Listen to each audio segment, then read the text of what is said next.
Ladies and gentlemen, dear friends and supporters of the Käte Hamburger Center for Advanced Study Law as Culture, I was wondering and discussing with Joachim Savelsberg why we generally start at 7 minutes after 6 o'clock.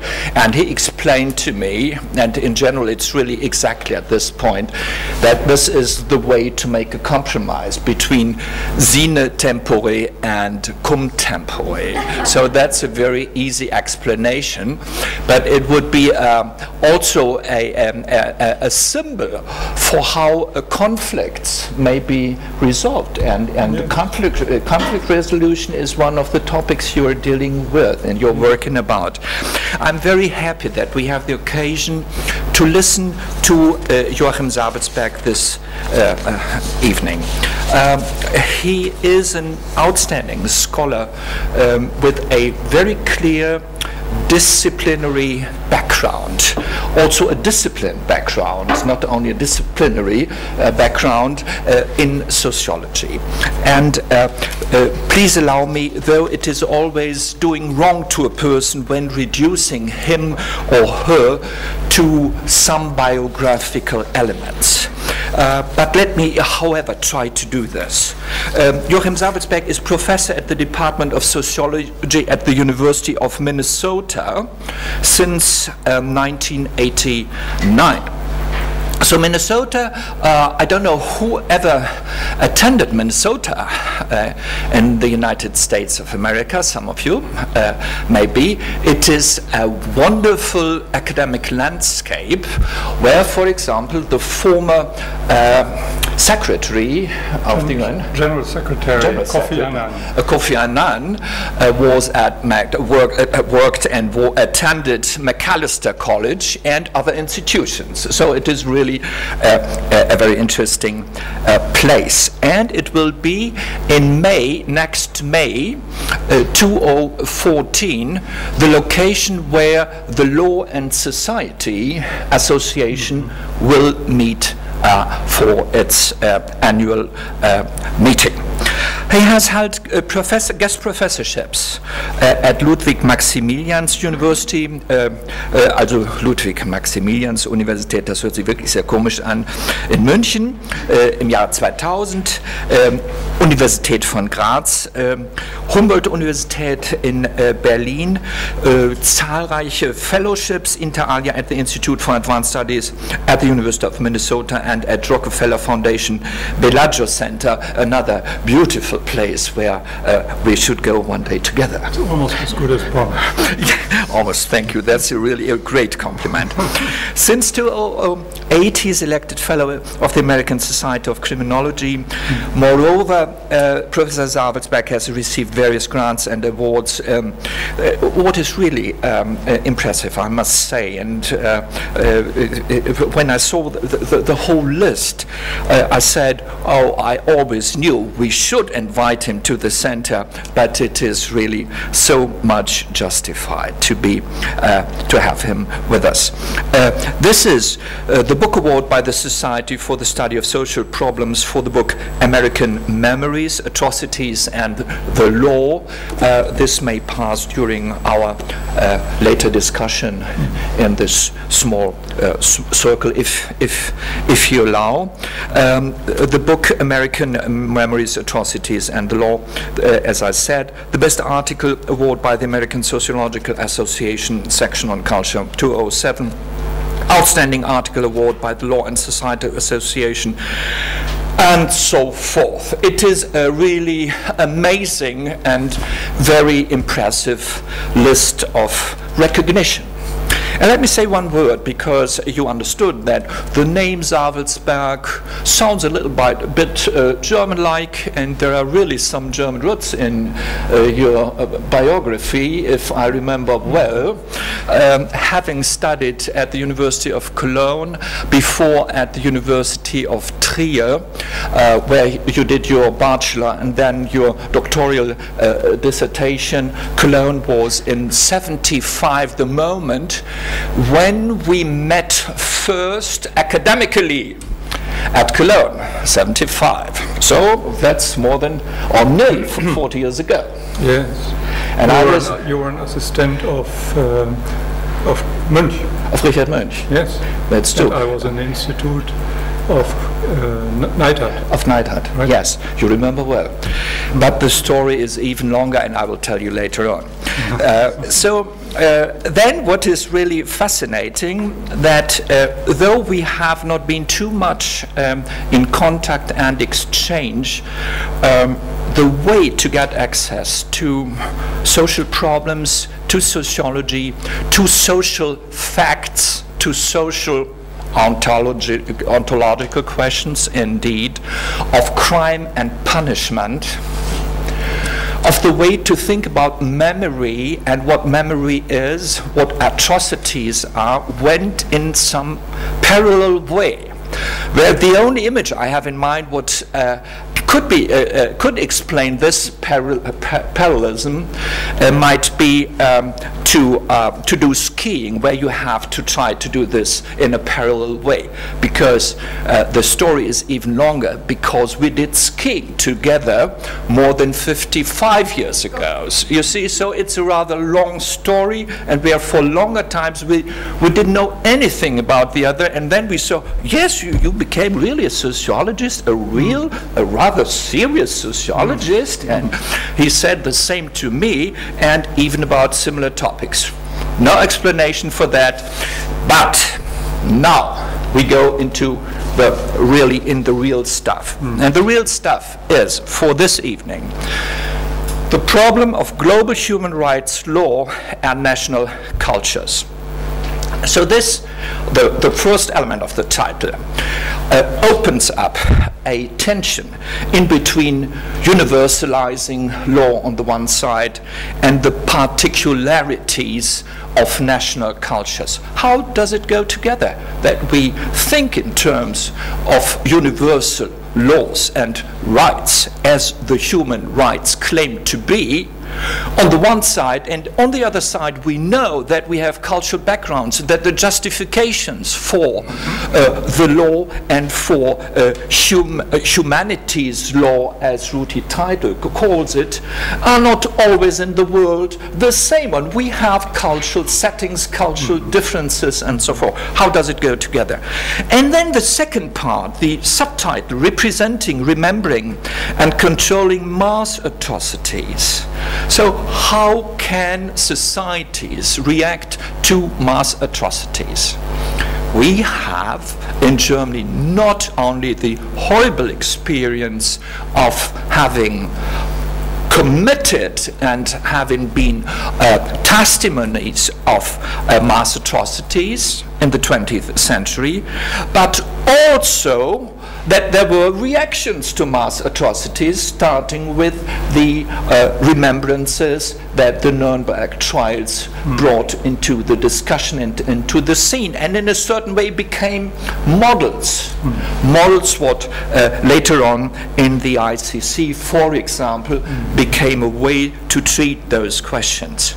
Representing the law, representing crimes, representing the perpetrators on the one side, but representing the victims, telling their stories, and also being endowed as a system, a legal system, with functions that were never discussed before, that is not only resolution of conflicts, of integration, and so forth, but that the law has to do something with remembrance at all, with memory.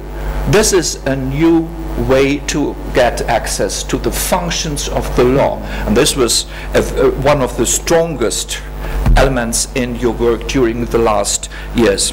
And representing, remembering, controlling mass atrocities is a huge topic, but where the access you found is not only on a theoretical level, working with a little bit of Durkheim and other figures like J.C. Alexander and so forth, but also to work on it as an empirical sociologist, that is to measure, to construct theoretical items, and to measure and to make some kind of relationships.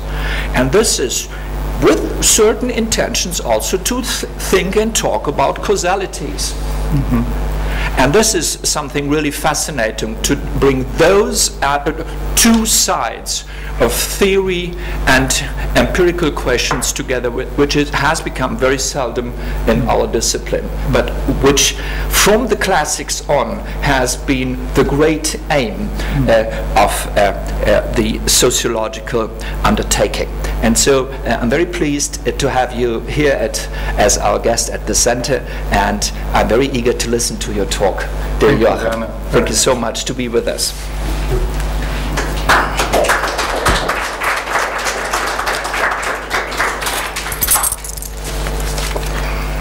Thank you, Werner, for the generous introduction. So generous that it is almost impossible to live up to the expectations you hoped. Thank you for giving me the opportunity to talk about my work today.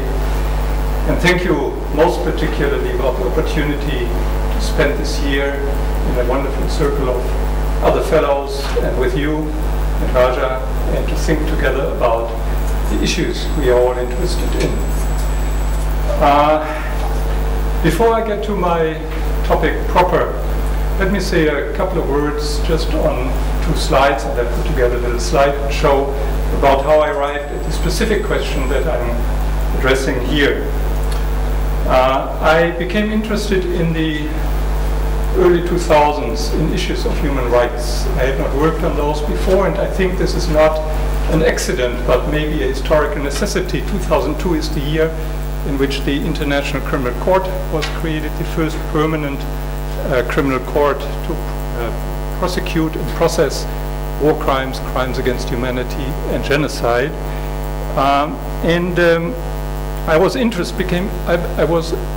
interested in the fact that human rights scholars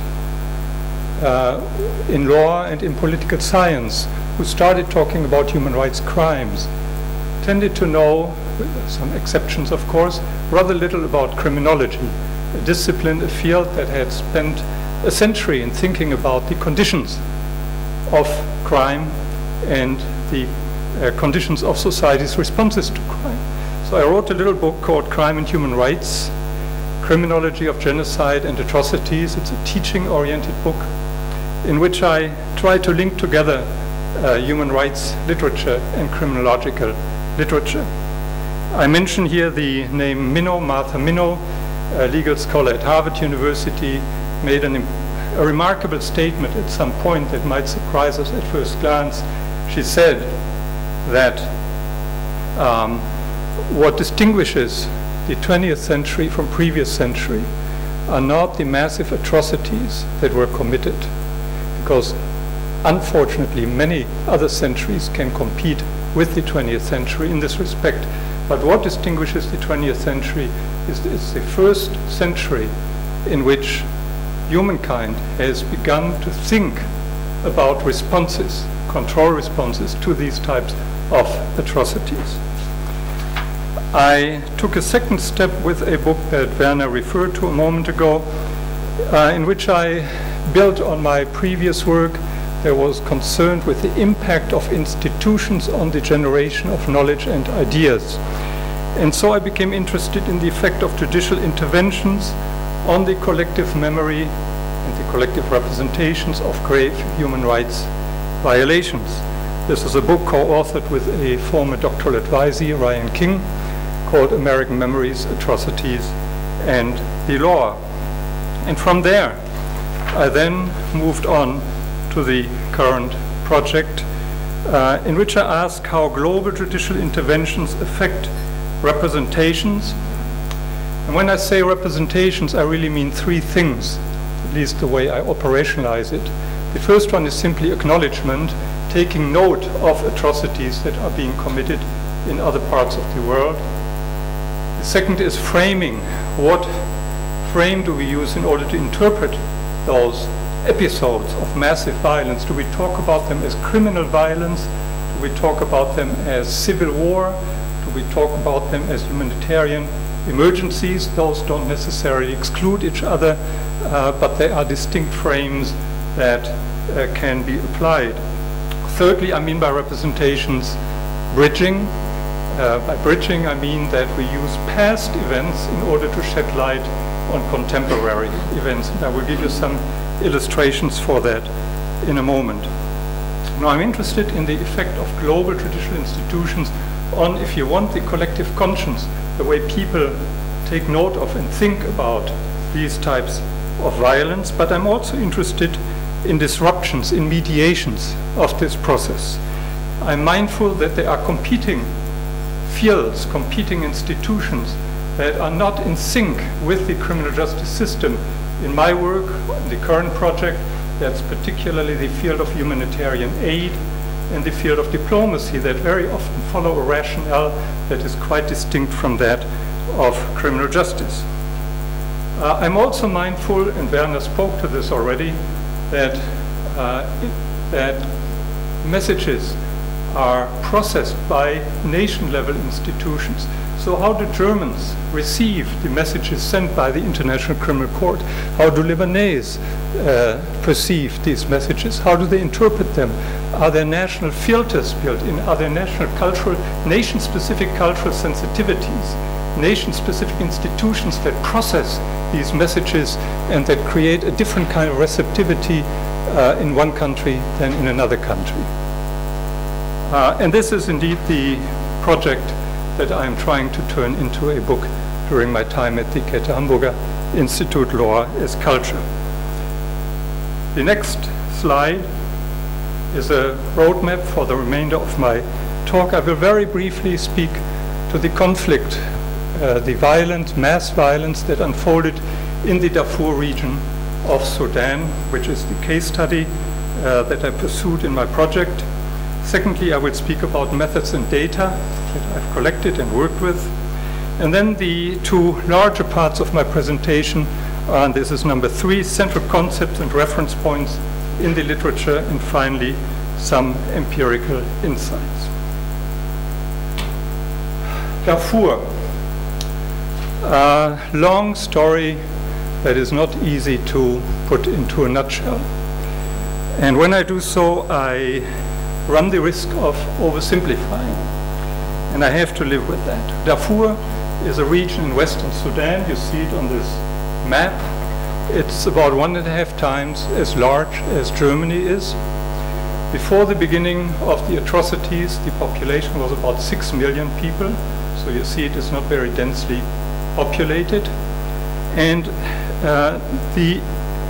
now I already start interpreting in a problematic way, some would say, the increasing resource scarcity, partly associated with the growing desertification, the extension of the Sahara into the Sahel zone, has contributed over the past decades to increasing conflicts between different population groups. These conflicts came to a head in 2003 and 2004, where massive violence was committed. The number of victims, number of people who died as a consequence of this violence is very much debated. Some estimates talk about tens of thousands, some estimates talk about 300,000 or 400,000. The number of displaced persons and refugees is treated much more consistently in the literature by different agencies, estimated at 3 million. They are in refugee camps in the neighboring Chad, or they are in displaced person camps in Sudan. So half of the population of this large area of Sudan currently tries to survive in refugee or displaced persons camps. The conflicting parties, very much simplified, are on the one hand the government of Sudan and its military. Secondly, the so-called Janjaweed Militias. The Janjaweed Militias are primarily recruited out of the Arab pastoralists, the Arab population in this region. You see I put Arab in quotation marks. On the other side are 3, and I put this in quotes again, black African groups that are agriculturalists, primarily the Fur, the Masalit, and the Zaghawa. These are the victims. Why do I put these terms into quotation marks because the categories, of course, are constructed and the social reality is and has been much more in flux. Engaged in this conflict became the UN Security Council, issuing a report and then referring the case to the International Criminal Court, which took action and issued arrest warrants against some central actors. I list 3 names here. Ahmed Haroun, a government minister, Ali Kushaib, a leading militia or Janjaweed member, and Omar al-Bashir, the sitting president of Sudan, who was initially charged with war crimes and crimes against humanity, and the court hesitated but eventually decided to charge him with genocide as well. Let me say just a few words about the data collection effort. In order to understand how the conflict in Darfur, the mass violence in Darfur, is represented in the West, we conducted a content analysis of 3,400 media reports and opinion pieces from key newspapers in 8 different countries. In addition, I conducted 55 interviews with Africa-correspondents of prominent newspapers, with Darfur or Sudan specialists in foreign ministries, and in 2 NGOs, one human rights-oriented NGO, that's Amnesty International, and one humanitarian aid-oriented NGO, that is Doctors Without Borders, MSF, Sans Frontières. The countries we included in North America are the United States and Canada, in Europe, Germany, Austria, Switzerland, France, the UK, and Ireland. A Kenyan doctoral advisee of mine conducted similar interviews in Kenya and South Africa with Africa-correspondents. This is the situation, this is the case, these are the data, empirical data that I am working with.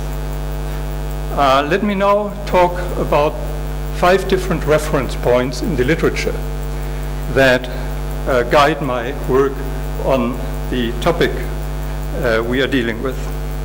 The first reference point is the work of my Minnesota colleague, Catherine Sikkink, a political scientist quite prominent in this field. She's about to leave Minnesota, unfortunately, to go to Harvard University. I don't know why someone would do something like that, but she decided. She has published a book called Justice Cascade. What she means by Justice Cascade is the growing number of prosecutions against human rights perpetrators. And she talks about the numbers. She says and calls it cascade because the numbers grow almost exponentially. She counts country year prosecution and finds for the 1980s that the numbers are in the single digits. In the mid-1990s, the numbers are at 100.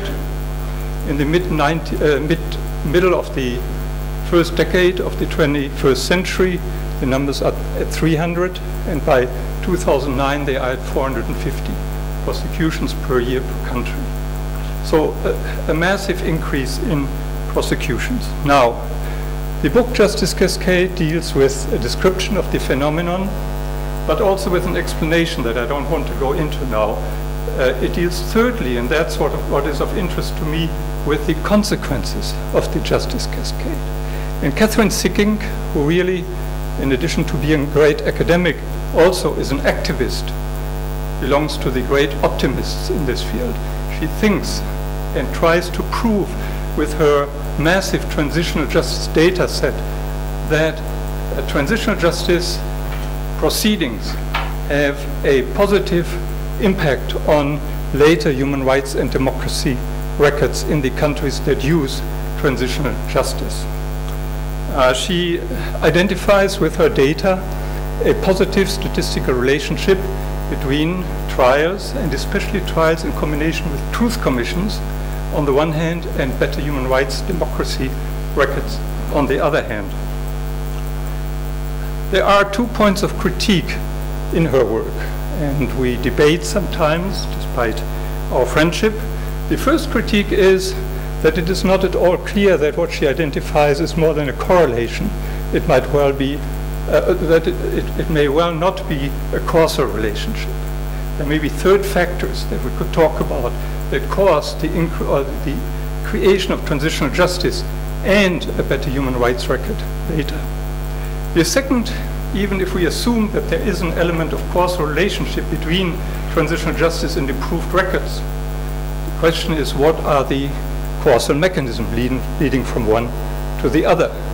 Catherine Sikkink argues primarily with a deterrence mechanism, so a rational actor approach where later generations of political and military leaders are deterred by the punishment imposed on their predecessors. She concedes that there may also be a cultural mechanism at work where transitional justice mechanisms delegitimize human rights violating practices. And it is this cultural mechanism that I am particularly interested in my work. So I come to the second reference point, collective representations or memories.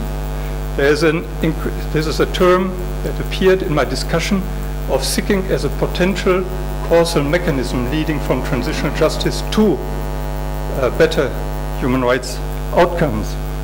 I want to present to you the definition of collective representations and memories, and I follow here the work of Barry Schwartz, the godfather of American collective memory research, and Louis Cosa, the almost classic sociologist whom many of you know. In following them, I would define collective representations as notions of current or past events that are shared, mutually acknowledged. We all agree this happened. And mutually reinforced. We reinforce each other in the belief that these happened by a collectivity, and this happens through two different kinds of mechanisms. The first one are rituals and symbols. That's the Durkheim Halbwachs tradition. And the second one are biography and historiography. That would be Karl Mannheim's argument. For contemporary events, we might simply speak about documents with Maurizio, and may particularly think of media reports, for example, that are important in our project. There's a growing and rich and literature on collective memory, which keeps confirming central features of this thing that we call collective memory. And the features are that it is constructed, that it is presentist, meaning influenced by current day interests, that it is path dependent, that it is group specific, that it is the result of mnemonic struggles between different groups over what is the right memory. And we just in Germany think about the Historikerstreit, for example, and it is always in flux. And a beautiful piece by Wagner Pacifici and Schwartz show that it is even in flux when it is carved in stone for the case of the Vietnam Veterans Memorial, the meaning of which changes over time because of the addition of certain elements and the uses of it by people who come there and deposit little objects like flags, etc. This is collective representation, collective memory. The third reference point, I give the heading of cultural trauma. And this actually is an interesting lesson for an institute like this, maybe also because there is a wonderful book called Cultural Trauma and Collective Identity. And this book is the product of the collaboration of a group of fellows at the Institute for Advanced Study at Stanford University. So one concept that emerged that different members of this group developed and applied to different historical situations. Cultural trauma, and I'm using here the definition by Niels Melzer, who is part of this group, is defined as a memory accepted and publicly given credence by a relevant membership group. And this really is very much just like the definition of collective memory.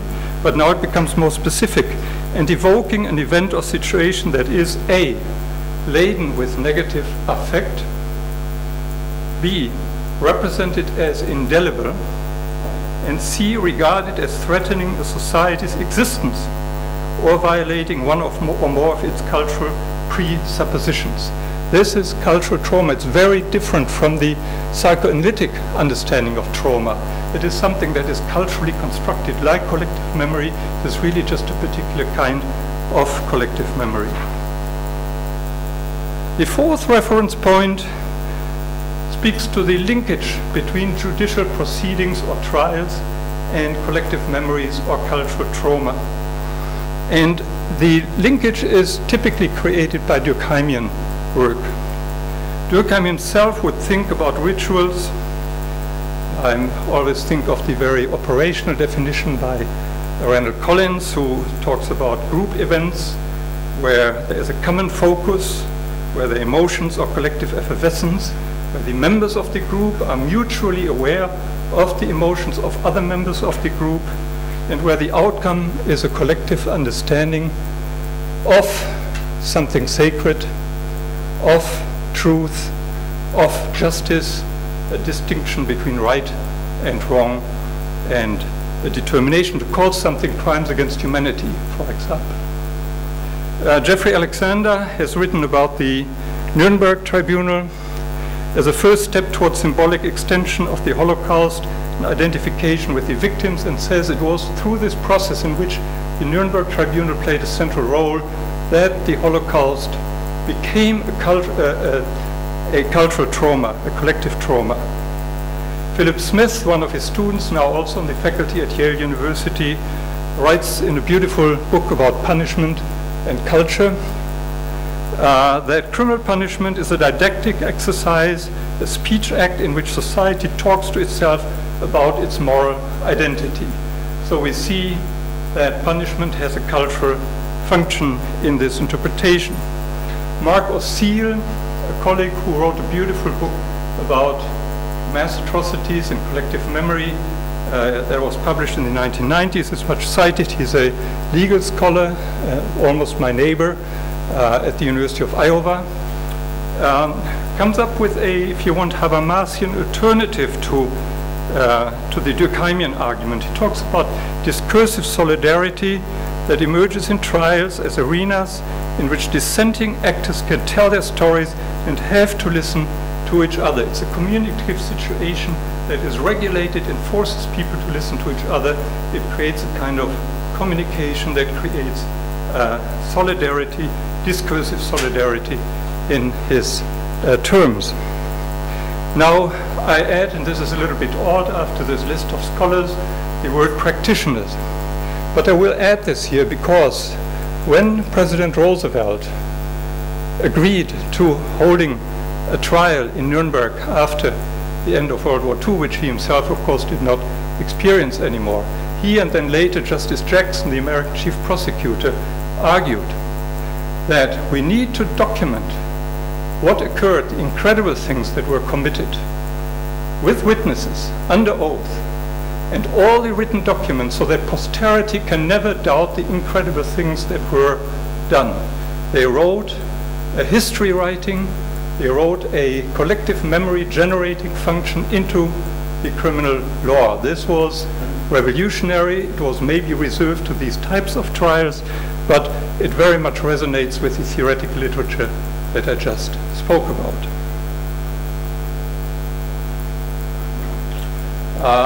Reference point 5. So that our hopes don't grow beyond reality. Hopes that are nourished by practitioners, by activists, by scholars such as the Durkheimians. I add a few cautionary notes, and I draw maybe on Bourdieuian concepts when I do so. The first cautionary note is that, of course, the judicial field itself is highly conflicted. In the Darfur conflict, the most intense debate was over the applicability of the term genocide to the mass violence that unfolded. The initial UN Commission decided not to call it genocide. The chief prosecutor, Luis Moreno Ocampo, wanted to prosecute for genocide. The court initially, the judges rejected this label. Later, for al-Bashir subscribed to it. the American social movement, Save Darfur, a massive movement in that country, clearly argued that what happened was genocide. Some other non-governmental organizations, such as Amnesty International, that think beyond individual cases of mass violence, rejected the use of the term genocide. So you see there are intense conflicts within the judicial field. This is just one illustration. Then, second, fields are limited by their particular institutional logics. When we try to tell history through the prism of law, specifically criminal law, we come up with a version of history that is highly selective, that is problematic. We focus not on social structures, large cultural patterns, but individual perpetrators. We use particular evidentiary criteria that differ from those used by sociologists or historians, for example. And there are wonderful studies by Michael Murrows, a historian from Toronto, about the doctor's trial in Nuremberg, by Devin Pendas, a great scholar at Boston College, about the Frankfurt Auschwitz trial, illustrating how the history writing function of trials produces a history that is very different from that which occurred on the ground during these atrocities. There are other cases I could cite. The third point that's important to me is that, of course, the justice field is not alone in this world. There are competing fields like those of humanitarian aid or diplomacy that sometimes engage in intense conflict with each other. And this is something I was quite impressed by in my interviews. I found diplomats, I found humanitarian aid workers, I found representatives of the criminal justice system who so strongly identify with their mission, who so much sacrificed a big chunk of their careers and lives to sometimes very unpleasant and dangerous lines of work, but who take very different positions on the conflict in Darfur. I had to respect each of them, but I listened to very conflicting stories when I compared them to each other. Fourth cautionary point, what happens in a criminal court, despite what Durkheim says, or Collins would support, does not necessarily translate and easily translate into the collective conscience, right? Because only few people attend court sessions, and at the International Criminal Court in The Hague, it is very few people from world society, if you want, who attend court sessions. So they depend on the mediation of the messages sent out by the court. This mediation occurs through news media, and this is why I was interested in examining news media in a set of different countries. The fifth and final cautionary point is about the complexity of the relationship between the global and the national and the local. There are schools like the Global Polity School of John Mayer at Stanford is the main proponent, that speak about global scripts that translate quite easily into national discourses or policies.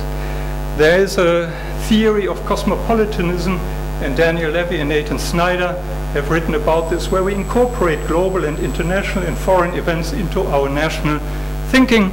But then there is also a Weberian or neo-Weberian school that focuses very much on nation-specific cultural sensitivities, nation-specific carrier groups, nation-specific institutional arrangements that color and change and mediate and modify messages that arrive from global actors.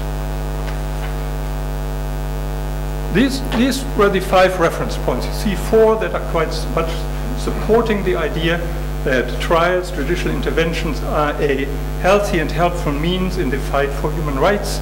And the 5th, which is really a series of 5 skepticisms that make strong cautionary notes. Let me now move to empirical findings, and I have to be very selective and choose just a few from the mass of data that we have assembled. I pick up on the final point, the tension between the global and the national. Do global notions translate to the national level? I want to begin by highlighting those that say yes, global conditions do have a strong impact on how people in different countries think about a story like Darfur. And there's a beautiful quotation that I want to read to you. It's a quotation from an interview with a German Africa correspondent at one of the two most prominent German newspapers. And I entitled this mechanism Cosmopolitan Local Media Networks. He said in the interview, in Nairobi, you sit down with colleagues to learn from others who have just been to an area what things look like out there. There is quite a lively exchange of experiences and information, and that certainly also leads to some kind of opinion formation. Often that is not possible in Africa in any other way. As a single person, one cannot charter a plane.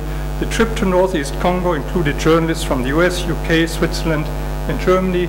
And then he talks about a journalists club where he meets journalists from many other countries, and they communicate with each other. This is important because most Western news media today can at best afford one single journalist for the entire African continent. These journalists are nested in Nairobi or in Johannesburg primarily. They communicate in close-knit networks with each other and produce a certain kind of isomorphism, if you want, in their reporting. There are also macro actors who affect a certain homogeneity in reporting. Almost all journalists say that in their reporting they depend on reports by international non-governmental organizations such as Human Rights Watch, International Crisis Group, Amnesty, Doctors Without Borders, those were mentioned frequently.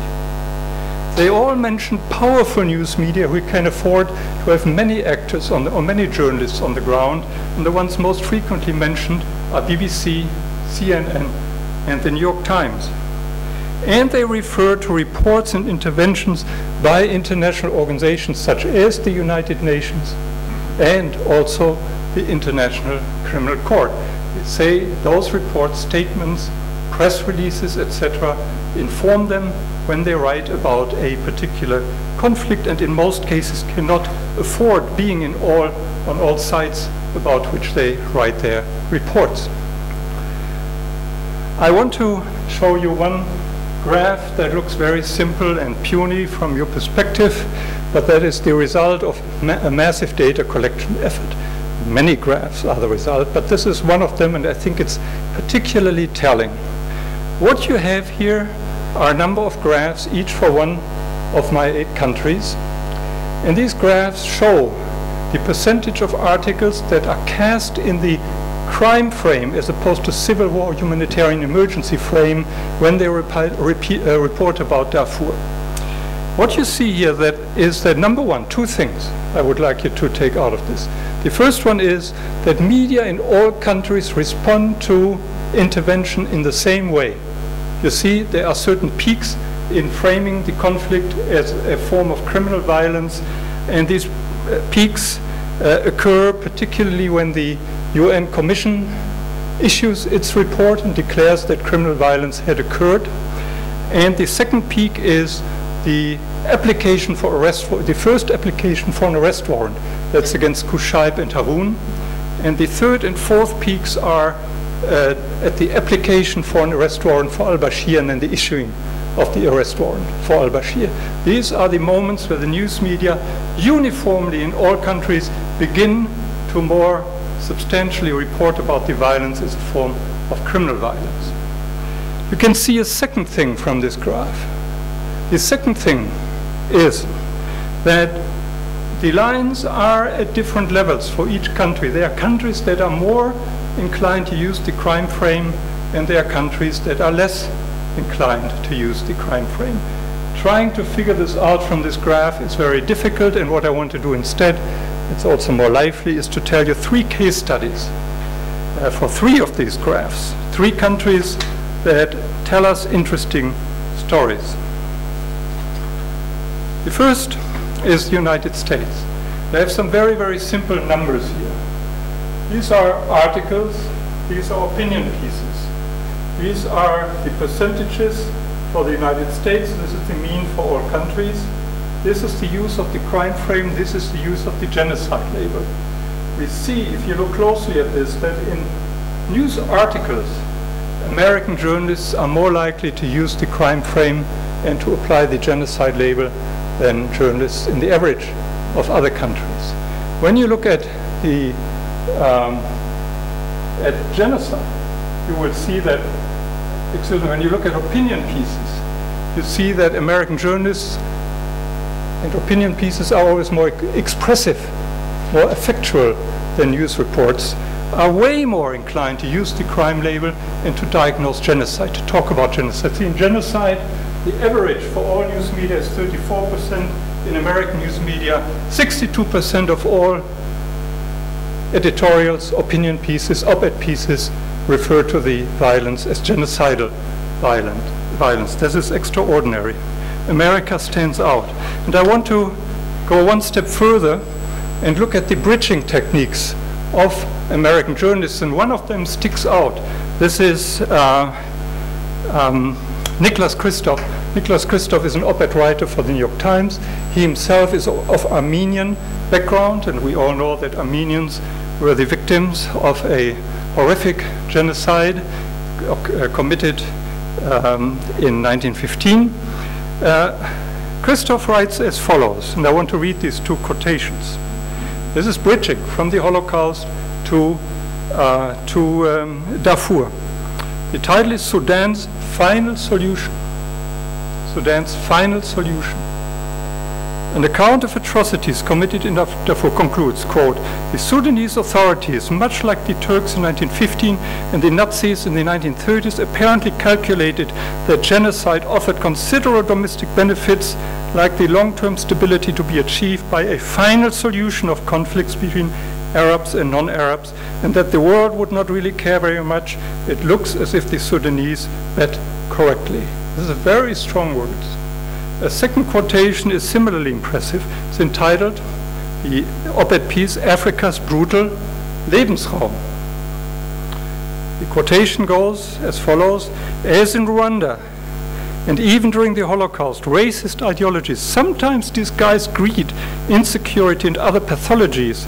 Indeed, one of the genocide's aims is to drive away African tribes to achieve what Hitler called Lebensraum, living space for nomadic Arabs and their camels. You see, there is no hesitation here to bridge from the Holocaust to the atrocities committed in Darfur, to look at Darfur as though it was an extension of the Holocaust. This is not the place, and I don't have the means to explain this American tendency to dramatize by using the crime frame and by using the genocide label and by bridging to the Holocaust. But I want to just suggest two potential explanations. The first one is that America is a strong civil society in which social movements can easily be mobilized. And the Save Darfur movement was a massive conservative and liberal coalition. The liberal wing formed around the United States Holocaust Memorial Museum, the conservative wing around the evangelical groups that had been involved in much missionary work in Sudan. They were an important constituent for George W. Bush, who very early on picked up on the genocide label and called the violence genocidal. The second is an argument, a cultural argument, if you want, by Jeffrey Alexander, who talks about America privileging a progressive narrative.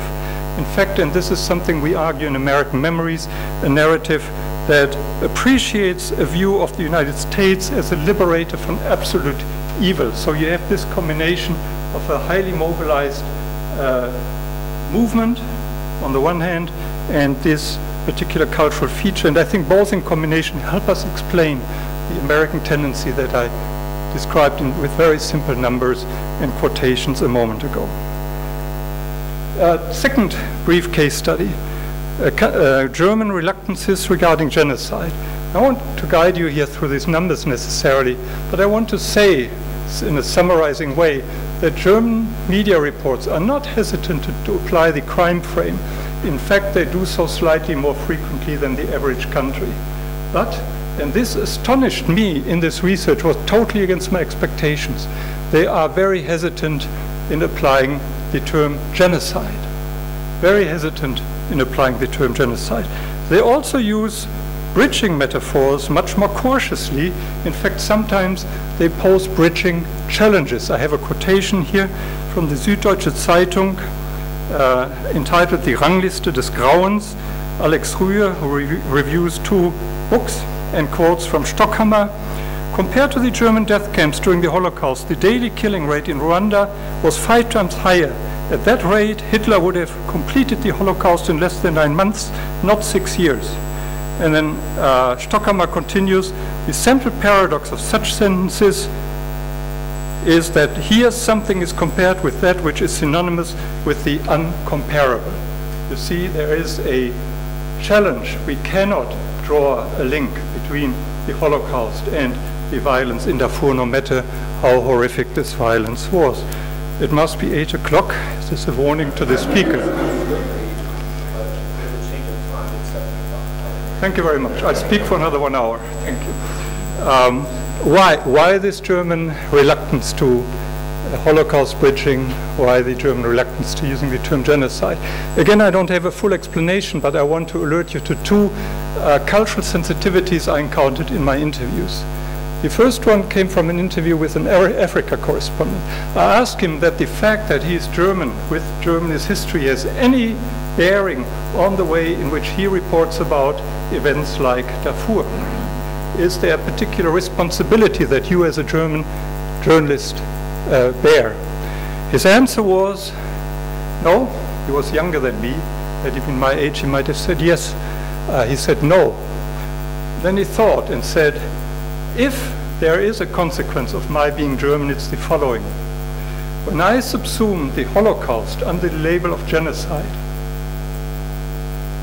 Völkermord, then I have a very hard time, no matter how horrific the atrocities were in Darfur, to place Darfur under the same label under which I placed the Holocaust. It's a kind of cognitive issue that this journalist seemed to face. The second insight I gained from an interview I conducted with the director of a major Holocaust memorial in Berlin, in which I asked him, why do I observe that American institutions like the US Holocaust Memorial Museum have a dual mission? One is to commemorate. The second is to alert the world whenever something like that is about to happen again. And in Germany, I don't see this. Don't German institutions have an even greater responsibility than American ones to make this connection? And he said, he's the son of a Holocaust, Auschwitz survivor, son of an Auschwitz survivor. He said, the Americans can afford doing so. As Germans, we cannot. As soon as we link together events like Darfur with the Holocaust, will be reproached for trying to relativize the Holocaust. So you have here a normative statement. The journalist gave us a cognitive statement, but both point in the same direction. It is difficult to associate events like Darfur with the Holocaust when you speak as a German journalist, as a German museum director. Cultural sensitivities, nation-specific. The third case is a country that may not interest us too much in terms of foreign policy, but it's theoretically interesting. It's Ireland. What we find in Ireland in general, without going into the numbers, is that Irish media reports are quite reluctant to use the crime label and to use the genocide label. And the question for us emerged again, do we find nation-specific particularities here? And we found, in my interviews in the Foreign Ministry in Dublin, I heard interesting, fascinating arguments. And the first argument has to do with a particular policy focus of foreign policy in Ireland. And that foreign policy focus is on humanitarian aid and development aid. And this ministry person said, we always point to the history of our aid program, that it has very strong roots. Also in Sudan, a lot of our focus was humanitarian. There are still about 2,000 missionaries whom we fund for their development work, and there would also be the NGOs whose roots are in the Catholic missions. Irish policy is aligned, but it is also with a particular focus. We have no axe to grind. We got a little bit more weight in Sudan when we say we come particularly for the delivery of humanitarian aid. And the point here is, if you want to deliver humanitarian development aid, you need to cooperate with the devil. You need to cooperate with evil governments. In fact, you neutralize the situation by refusing to call the governments evil who are involved in the atrocities. And thus, the continuation, another statement from the same interview. Ours is an impact lens rather than a causality lens. It has always troubled me with regards to the likes of the ICC and how one attributes responsibility. And I always feel that people are quick to attach responsibility and draw conclusions. It wasn't a clear-cut situation because nothing in Sudan is. Since ICC intervention, certainly the situation on the ground has deteriorated. Sudan would certainly not be alone if the impunity road was taken, and she points as options to truth commissions or amnesties. Really interesting. What I found an interesting footnote to this observation was her reference to Irish collective memories. She said, "We are a country where the memory of famine and extreme poverty is deeply ingrained in the public mind. As such a country, we need to dedicate our efforts to helping in the form of humanitarian aid." This is the foundation for our foreign policy focus. Another interesting story she had to tell was a story about a working group in the foreign ministry that tries to draw lessons from the Northern Ireland experience, and the lesson drawn is that the amnesties in response to the conflict in Northern Ireland were an important means to settle the conflict and to establish peace in that country. I should just add, I could have added a fourth case study here, that other policy foci may cause similar hesitation toward the application of criminal justice means. In the Swiss Foreign Ministry, I was told much about the mediation efforts by the Swiss Foreign Ministry, also mediation efforts in the particular conflict in Sudan, bringing together rebel groups and government representatives in order to arrive at a peaceful solution. And as a consequence, great skepticism was articulated toward the use of criminal law against government officials. Very similar to Ireland, of course, the reasoning that I encountered when interviewing people at my humanitarian aid NGO, Doctors Without Borders. I have a very complex table here, which to explain I would probably need 5 at least minutes. Maybe if somebody is interested in statistics, I would be happy to do so in our question and answer discussion. I will say, though, that this table confirms some of the lessons that we drew from the qualitative case studies. Let me instead move to the conclusions from global judicial interventions to collective representations. First, global judicial messages affect nation-level representations. Durkheim is right. Hooray. And those who speak about the link between trials and collective memories, collective representations, there is something to that. However, two, these processes are mediated by national forces, especially the framing and bridging is mediated. Not so much the acknowledgement, but the framing and bridging is mediated by national forces, especially cultural sensitivities, carrier groups, institutional mechanisms that I talked about. Weber, Liberians are right, Bendix, Ruschemeyer, Roth would celebrate this finding. 3, the transmission of signals, of messages from global judicial institutions to nation-level perception are colored by internal conflict within the judicial field and by competing fields such as diplomacy and humanitarian aid. They are at work. They too affect media reporting. 4th, the story about the genesis, the interweaving, the conflict of normative and legal cultures is very much expressed in this story.